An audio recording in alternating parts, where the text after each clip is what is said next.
noite, tudo bem com vocês? Começamos agora a nossa live, conforme prometido, com a doutora, vou chamá-la aqui daqui a pouquinho, para falar sobre cirurgia plástica na região íntima feminina. Por quê? Porque tem muitas mulheres que têm bastante dúvidas sobre a questão da região íntima, sobre quais são os cuidados, alguns incômodos. Então é com muito prazer que eu vou convidar para a live, só um minutinho. Doutora Júlia Mello.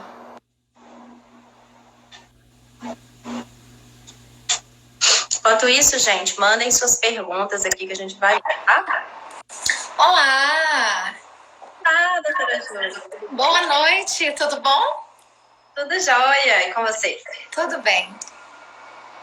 Então, pessoal, é com muito prazer, né, que a gente vai começar esse bate-papo falando um pouquinho sobre a região íntima feminina, né? Tem muitas dúvidas, né? As seguidoras sempre encaminham dúvidas com relação ao aspecto mesmo, né, da região íntima. Muitas pessoas sofrem, às vezes, alguns incômodos que interferem no momento, né, do encontro sexual, o desconforto propriamente, né, sobre a região, ou até mesmo alguma sensação psicológica, né, de sentir que realmente, não é bonito, é feio e tal. E aí, eu gostaria que você falasse um pouquinho a respeito do seu trabalho, se apresentasse. Bom, muito obrigada, né, pelo convite. Em primeiro lugar, fiquei muito feliz. Eu acho que é muito importante o trabalho que você está fazendo, essa desmistificação e conversar mesmo sobre sexologia, sobre sexo, região íntima, que até pouco tempo ainda era um tabu, ainda é para muita gente, e agora a gente está tentando, né, deixar as pessoas mais à vontade. Meu nome é Júlia, então, eu sou cirurgiã plástica, eu me formei em medicina na UFMG, depois eu fiz cirurgia geral na Universidade Federal de Juiz de Fora e me especializei em cirurgia plástica na Santa Casa de Belo Horizonte. E cirurgia íntima é uma área que eu sempre tive interesse, eu gosto muito de ginecologia e obstetrícia, até pensei em fazer durante a faculdade, mas acabou que eu me direcionei mais para a área de cirurgia geral e depois cirurgia plástica. Então, e é uma cirurgia muito, muito bacana. Hoje em dia eu tô vendo que as pessoas estão procurando, as mulheres estão sabendo, muito por causa de rede social.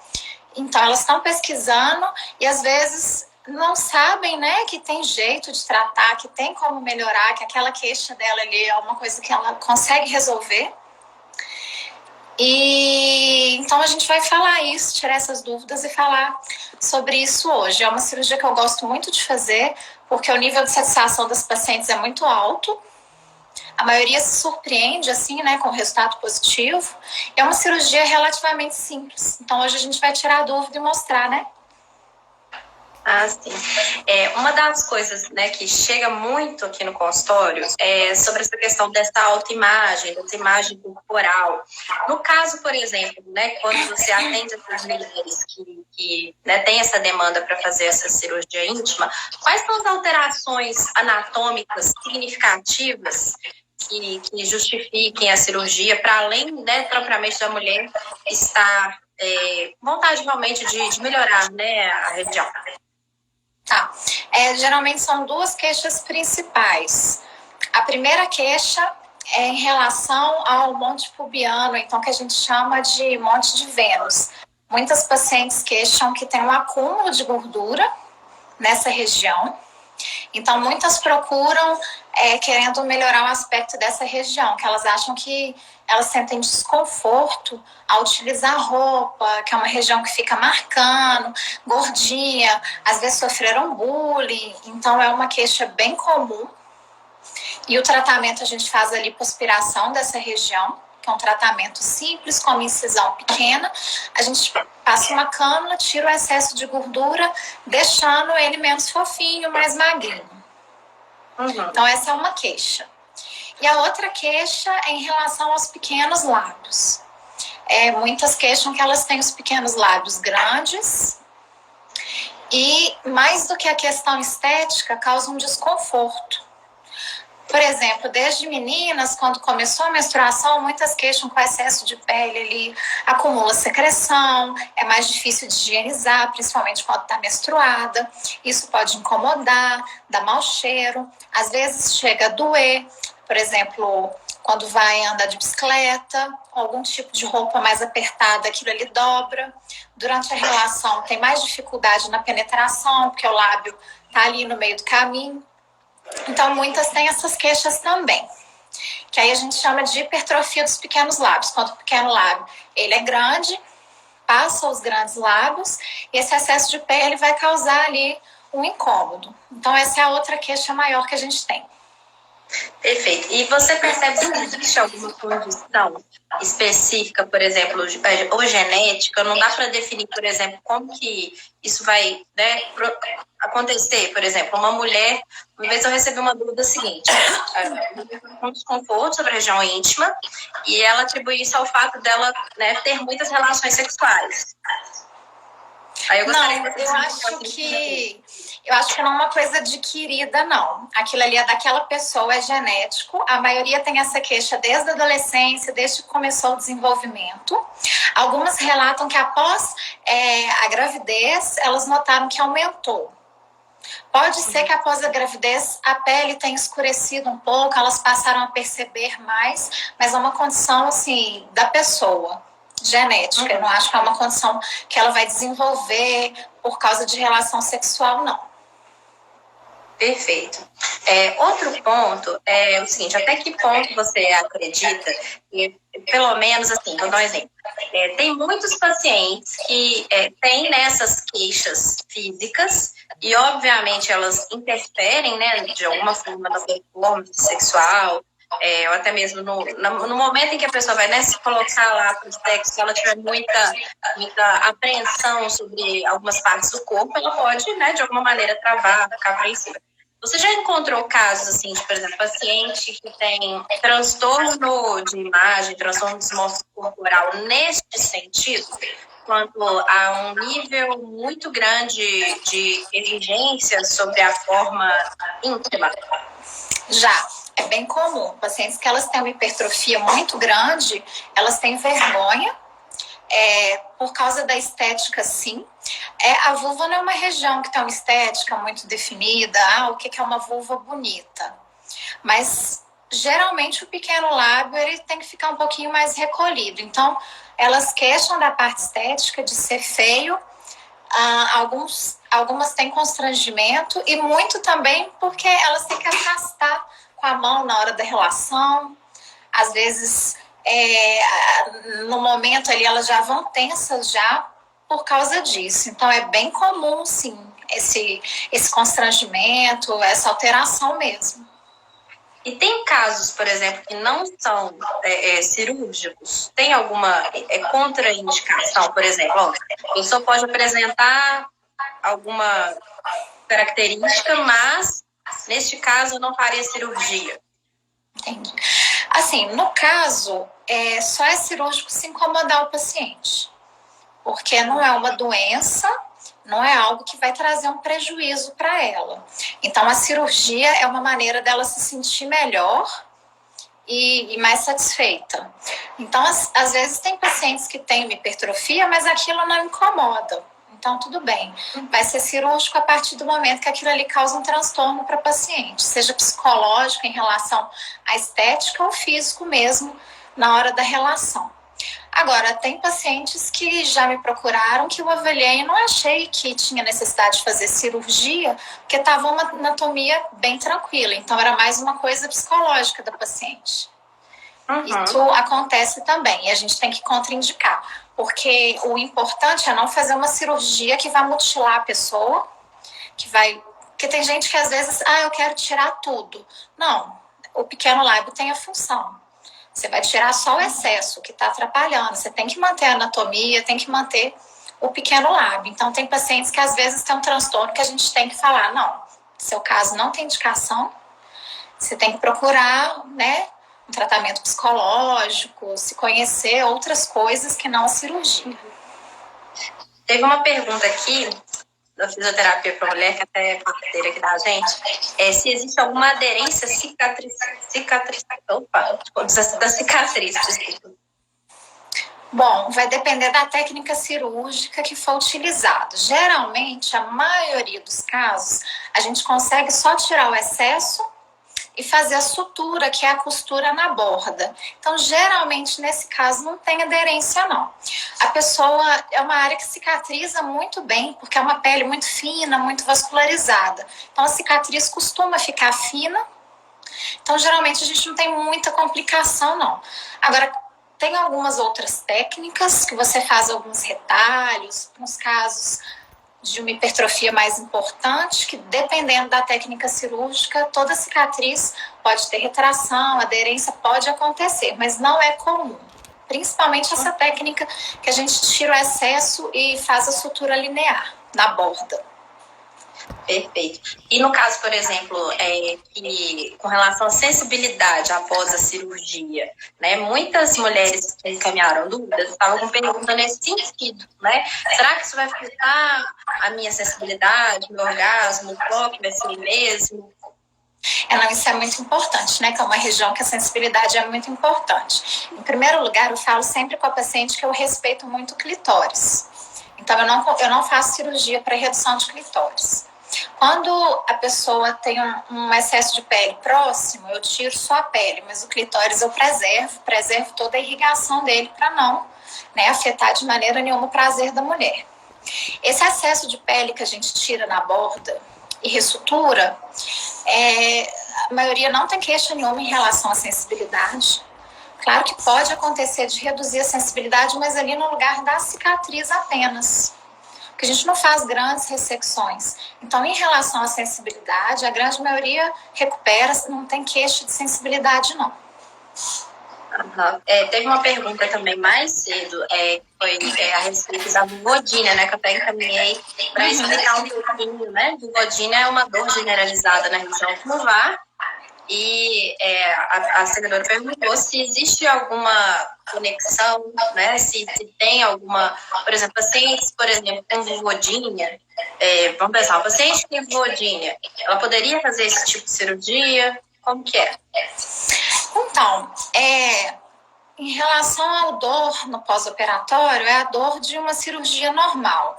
E essa região, se a pessoa fizer um pós-operatório de repouso, fazer bastante gelo, seguir as recomendações, tomar medicação para dor, é um pós-operatório tranquilo. A pessoa que já tem uma sensibilidade maior, talvez ela possa sentir um pouco mais de dor. É isso que a gente tem que avaliar, né? Na pessoa que já tem essa dor crônica. Porque a dor da cirurgia não é uma dor muito intensa, não. A maioria dos pacientes no pós-operatório não tem muita queixa, toma medicamento nos 3 primeiros dias, depois a maioria até para de tomar. Eu nunca vi dor crônica após essa cirurgia, pelo menos nos meus casos eu não tive. E pacientes que teriam a dor antes tem que avaliar até achar causa, tratamento, mas eu acredito que ela possa sentir mais dor por ela ter uma maior sensibilidade. Uhum. E aí, nesses casos, por exemplo, de hipersensibilidade, existe alguma contraindicação de fazer cirurgia ou ela é feita independentemente da... Não, a princípio não. Eu acho que a gente tem que fazer uma avaliação psicológica mesmo do paciente, como que ele está lidando, né? Para ver como que ele vai reagir no pós-operatório. Mas realmente não é uma cirurgia que doa muito e os medicamentos resolvem bem.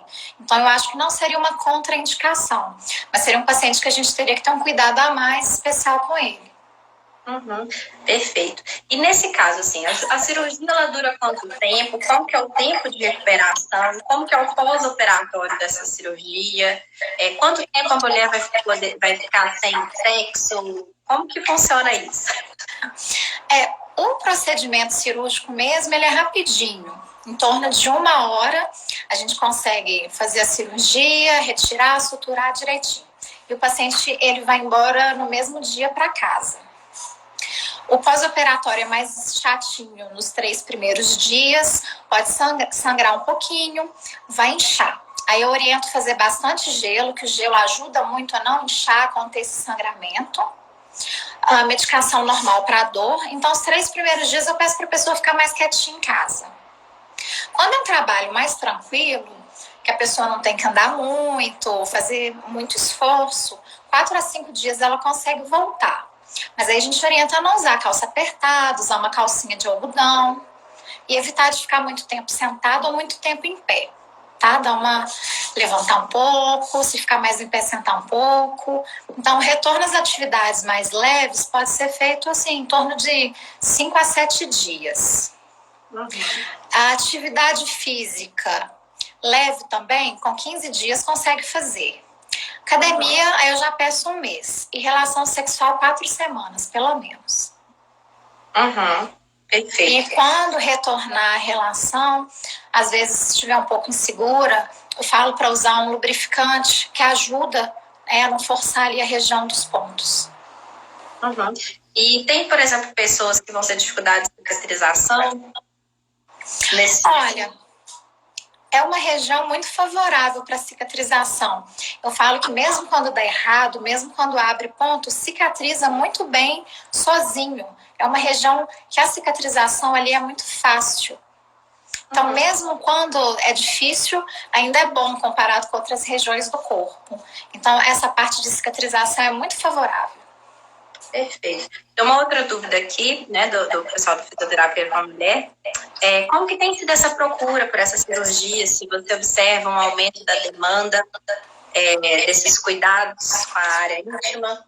Olha, eu percebo que nos últimos anos tem aumentado consideravelmente. E eu acho que é por causa de informação, que antes não tinha muita informação, tinha muito tabu. E com rede social e internet, as mulheres podem pesquisar. Quando chega o paciente para cirurgia íntima, geralmente quando chega um paciente, eu pergunto, quem que te indicou? Quando é prótese, lipo, geralmente alguém indica, porque você pergunta, amiga, você já operou a mama, você já fez lipo? Agora, a cirurgia íntima, a maioria vem da internet. Porque pesquisou na internet ali, não pergunta muito, não pede para as amigas, porque tem vergonha. E está aumentando muito porque agora está tendo mais informação, as pessoas estão falando mais sobre isso. Perfeito. É tipo aqui também, né? Ninguém vai falar, por exemplo, eu tô com uma disfunção sexual, eu tratei com de tal, né? Realmente as pessoas vão buscar informação com base, né, na internet, está buscando já isso há um certo tempo, fazer suas pesquisas. Tem uma seguidora que está perguntando se existe risco de infecção devido à região não ser propensa, né, a fungos e bactérias. Bom, geralmente as bactérias dessa região são bactérias que já estão ali e vivem em harmonia. Às vezes, quando dá desarmonia, você pode ter uma candidíase, né? Você toma um antibiótico, muda a flora da região. Mas em relação à cirurgia, você já está trabalhando com a flora dali. Então, assim, claro que tem mais risco de infecção. Por isso que a gente faz o exame de urina. Então, não opera o paciente se tiver com infecção de urina, trata a infecção de urina primeiro. E os cuidados de higiene no pós-operatório. Usar duchinha. Eu passo também o medicamento, o antibiótico no pós-operatório para evitar de dar infecção na região. Mas também não é uma cirurgia que dá muita infecção, não. Apesar de ser nessa região, não tem muita complicação de infecção, não. O índice de infecção é até baixo. E assim, uma das coisas que mais acontece por exemplo, mulheres, como você falou, você não opera, mas a procura grande com relação a mulheres que sentem que o clítoris é muito grande. E teve outro dia que eu até recebi uma dúvida, né, falando sobre o clítoris é pintado, eu fiquei meio sem saber exatamente anatomicamente quais são as implicações disso, e como que você geralmente procede, encaminha? Em relação ao clítoris, a hipertrofia geralmente está associada com o uso de anabolizante. Então, mulheres que usam anabolizante às vezes têm uma hipertrofia e já me procuraram em relação à redução ou suspensão, pexia. Eu particularmente não sinto a vontade para fazer essa cirurgia, porque eu acho que se tiver uma desvascularização ou diminuir a sensibilidade, vai ter um impacto muito, muito alto na vida daquela pessoa. Então, eu opto por eu não faço redução nem suspensão do clítoris. Tem outros profissionais que fazem, mas eu mesmo trabalho com a hipertrofia dos pequenos lábios. Eu respeito muito e eu prefiro evitar de mexer no clítoris. Perfeito. Aí, nesses casos, assim, que, por exemplo, o que você indica? vamos pensar, a pessoa está lá com uma hipertrofia, né, do clítoris, mas até então não tem nenhuma questão propriamente que interfere no prazer. Nesse caso, o que você indica?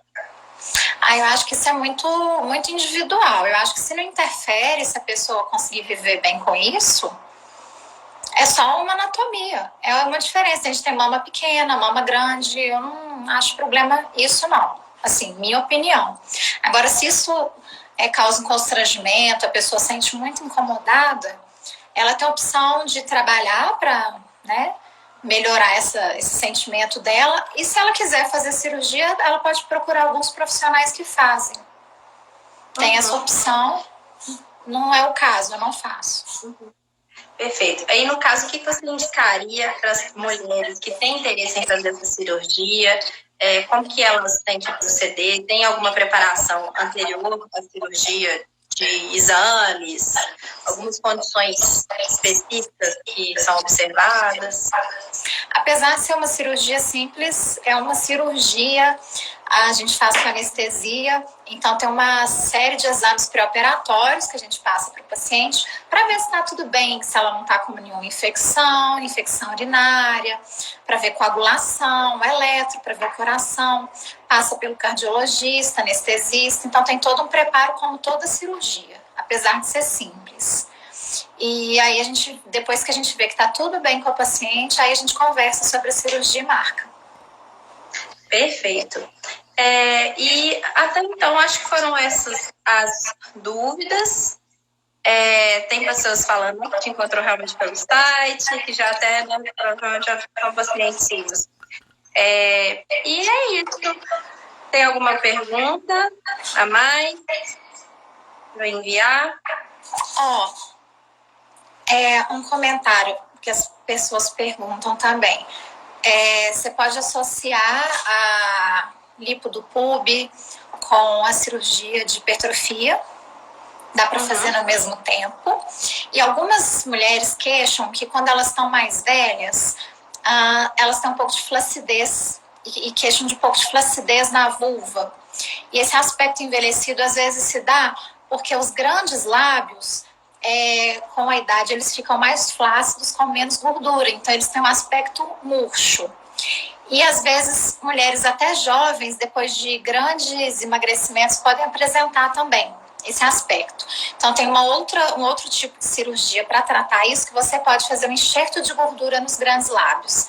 Você faz uma lipoaspiração, que pode ser do pub, da barriga, ou tira uma gordurinha da coxa e injeta nos grandes lábios. Eles vão ficar mais cheinhos, menos flácidos e pode trazer uma jovialidade também para a região íntima. É uma outra opção de cirurgia também para a região, que eu tinha esquecido de comentar.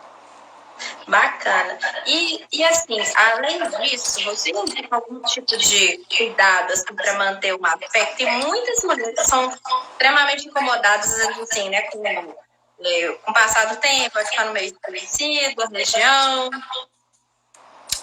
Eu acho que quem usou muita lâmina, né, pode ter escurecido. Essa questão de clareamento, eu acho que o ideal é uma consulta com o dermatologista, que ele é o médico mais indicado para avaliar essa questão de coloração da pele, porque tem tratamento disponível sim para clarear a região íntima, seja com pomada, através de laser. Então, se a pessoa tem essa queixa em relação à coloração, vale a pena procurar um dermatologista. E o cuidado maior é de irritação da pele, e isso acontece principalmente com a depilação. Hoje em dia o laser está super acessível e é uma ótima opção, uma depilação a laser, para não ficar sempre agredindo a pele com lâmina, com cera. Então é uma opção muito boa a depilação a laser, para essa questão da estética. Perfeito. E eu vou olhar se tem mais alguma dúvida. Tem uma que fala assim: minha ginecologista não acha necessário fazer uma cirurgia porque a hipertrofia é pouca, mas me incomoda. Mesmo sem a indicação da gineco, ainda posso operar? Eu acho assim, cada um sabe, né, o que é que te incomoda. Claro que a gente vai examinar. Se não tiver realmente hipertrofia nenhuma, a gente vai indicar não fazer.